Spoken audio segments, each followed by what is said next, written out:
Hey guys, Jules from Sprint Booster here. Today we're going to install the Sprint Booster on the 2016 Mazda CX5.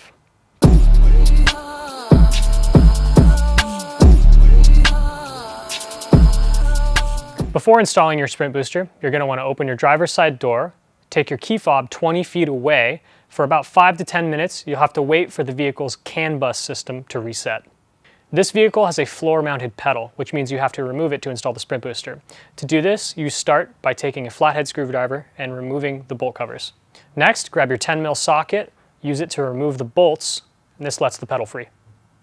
Before you install, hook up the controller to the side of the Sprint Booster unit itself. To remove the pedal assembly from the harness of the vehicle, you press down on the clip, pulling it outwards. After that, install the Sprint Booster in line between the pedal and the harness. Remember, press until it clicks. Finally, reinstall the pedal assembly into the floor of the vehicle using those two 10mm bolts that you first removed, and don't forget those covers. At last, turn on the Sprint Booster and you're ready to go. Hi, I'm Liz. I'm the owner of the Mazda CX5. I just had a Sprint Booster installed and I'm going to take it for a test drive to see the difference. Okay, so now I've put it on level 9 sport mode, so we're going to take it for a test drive.